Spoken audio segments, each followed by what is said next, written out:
Hey, afternoon, Pete, North Las Vegas. Today we're going to be talking about M4 style buttstocks and why one might be a little better than the other and why one of them is going in the trash.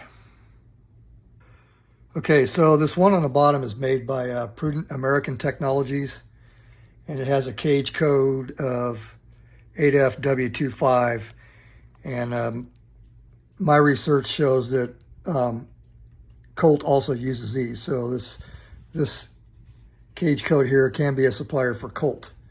This one here came with an old furniture kit from Wyndham Weaponry, and this one here is Palmetto State Armory.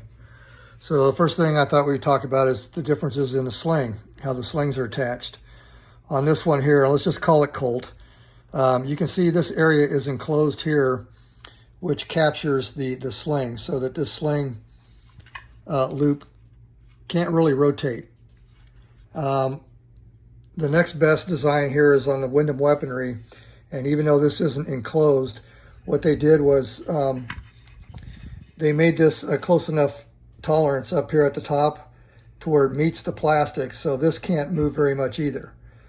And this here, you can see how much daylight is in the top of that slot. So what happens is no matter how tight you try to get this screw back here, and I've already tightened this thing a couple of times, and just with thumb pressure, you can see what happens. So there's nothing to catch this sling swivel loop, whatever you want to call it, from moving. And if that moves around too much, then probably that screw is going to come loose, or it's going to chew up the plastic, and I don't know, that's not good. So this is the one that's going in the trash. The other issue with it is the spring tension on the latch here. It's pretty weak. It doesn't take much at all to actuate it. And like when this was on the rifle, I accidentally disengaged this buttstock from the buffer because I didn't realize that I had inadvertently unlatched it because it just doesn't have enough pressure. If there's anything back here bumping up against it, even in the slightest amount, it unlocks it. So between this poor swivel design and not enough spring tension to lock it, that's why this is going in the trash. This one here has pretty good spring tension. It takes more effort. So even if you had your hand back here or a bag or whatever you're trying to rest this on to steady your rifle, it's going to take more effort to unlock that. So this one's not too bad. On the Colt here, it takes quite a bit of effort to unlatch this. You would really have to bump it hard to get this to unlatch on your buffer stock. And I'll say this is nice and smooth here. One of the things about the Wyndham that I kind of prefer a little better is the checkering. I don't know how much this matters. I've never taken one of these apart, but this is also pinned. In addition to being screwed together, it's pinned. Same thing on the Wyndham Weaponry. And then on this one here, I don't know how that's all put together, but there's no pin. So I don't know, if that's also a lesser design or not. Okay, so here's a rear shot if you just wanted to see what the differences are. You can see the Colt on the right, Wyndham Weaponry are using the more correct straight slot type screw. And the Wyndham Weaponry has got an Allen combination straight slot, and it's deeply recessed in there. And I'm not quite sure what this hole's all about. Maybe just molding from molding. Anyway, just to give you some idea on the checkering differences and how they look. And then we'll do a side shot here. Okay, so on the Palmetto State Armory here, the waffling area is almost flat. And this area here has some pretty good thickness to it. And you can see the difference here on the cut and the thickness up here. Now here's the Wyndham Weaponry. It's a little bit thinner up here. This has a little bit of a radius to it. this kind of this section here kind of juts out a little bit. You can see that we're still kind of have this curved area here, and it's pretty thick in here, comparable to the Palmetto State Armory. Now we get down here to the Prudent American Technologies, which, like I said, I'm calling the Colt. You can see this area here is quite a bit thinner compared to the Wyndham and the Palmetto. This area here is square cut, and this area here is more radiused. So more radiused. This part here kind of juts out, this rail right here, and then this is almost like flat.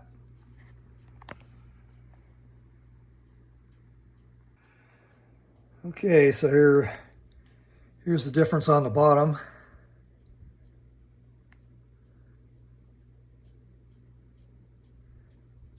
You see all the difference in material thickness in different sections.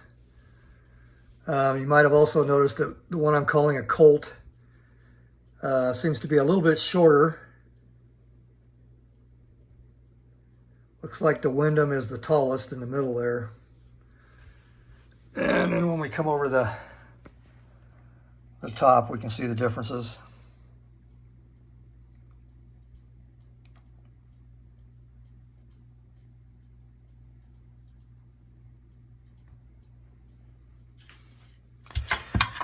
Okay, so overall the Palmetto's not too bad, but the main flaw is this swivel area here. It's not going to stay put.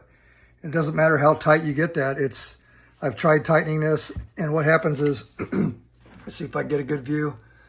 I don't know if you can pick up the screw, but you can see where the screw comes all the way through that sling, and it starts to bury in here. And the more I tighten the screw, the more it spreads this, but it doesn't stop the sling from moving. So that, and the lesser spring tension on the latch here. So I don't have any reason to keep this, and you know, I'm not going to give this away. It's just not quite there.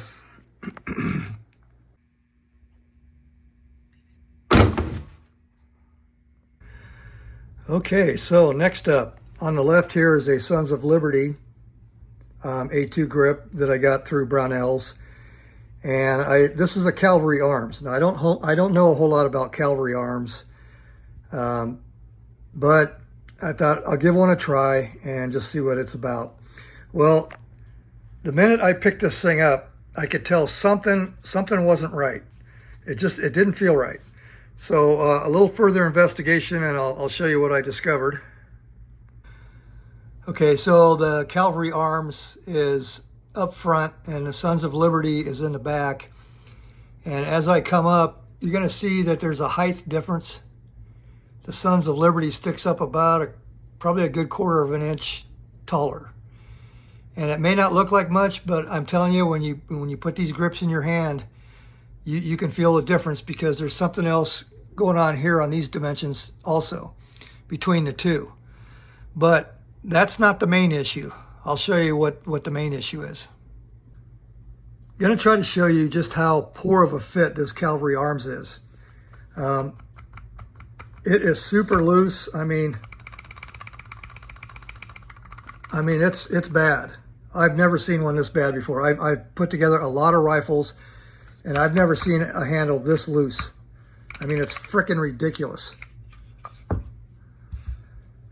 Now we'll put the Sons of Liberty on there.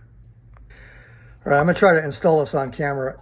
The Sons of Liberty, you kind of have to rock it on from the back, and it's a nice, snug, tight fit. I mean, sorry about the camera work. That thing is it's on there. It's almost like you don't even need a screw. But that's the primary reason, is just the very poor fitment in here, and being about a 1/4 inch shorter. And I'll show you some front, back, top, and bottom differences between the two. Once again, Sons of Liberty on the right, Cavalry Arms on the left. You can see the difference in material thickness. You can see this profile here on the bottom tab there is different. Sons of Liberty on the right, Cavalry on the left. Probably see the differences in checkering. Little finger tab on the Sons of Liberty is a little bit thicker, more pronounced. This one's a little thinner and a little more pointy.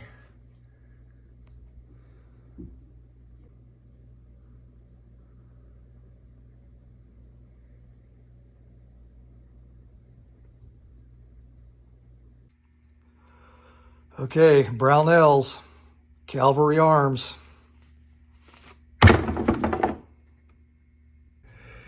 Okay, so this is one company that has never let me down. And this thing showed up in perfect condition, not a scratch, a ding, a finish imperfection. I mean, this thing really looks nice. This is my fourth two-piece drop-in that I've purchased over the years from Midwest, and they have all showed up perfect. So shout out to Midwest. All the stuff that I've ever used or bought, including scope mounts and some other stuff, it's always been top-notch machining and finish. This looks a whole lot like an actual RAS. The only primary difference, the only giveaway from a distance is this bridge, this extended tab that fits over your delta ring. And an actual RAS doesn't have that. A RAS does not have a continuous rail. Another thing Midwest does is, you see these steel pins, and we'll try to get a look inside there. You can see those steel pins go all the way inside there, and both top and bottom. And those steel pins engage with your barrel nut, your USGI barrel nut teeth. And that's what gives this thing a good solid lockup. And so the other three that I have on three other different rifles, I have almost completely 100% solid lockup because of those steel pins. And also the steel pins, you know, they take the job of keeping the aluminum from wearing out, you know, on the steel if you're handling this thing rough. And it's T-marked everywhere. B for bottom, right side, T for top, L for left. You guys already know that. Okay, so I think that's the end of our furniture video today. We once again have identified companies that strive and try to achieve mediocrity. And we've identified Cavalry Arms as another company that produces mediocrity. The Palmetto State Armory M4 wannabe lookalike buttstock is not the best design. The Wyndham Weaponry is okay, but the one I'm calling the Colt, as far as the sling anyway, sling swivel, had the best design. All right, well, I'm waiting on a few more parts, and when we get them, the next video, we'll start getting all this stuff put on, and we'll show a completed rifle. Pete, North Las Vegas, over and out. All right, bonus clip. I couldn't wait. Couldn't leave you guys hanging either. It is really tight. Everything up here fits pretty good. It's flush over here, just maybe a thou or two right here. But I mean, for a two-piece drop-in sitting on top of the barrel nut, man, that is really good fitment.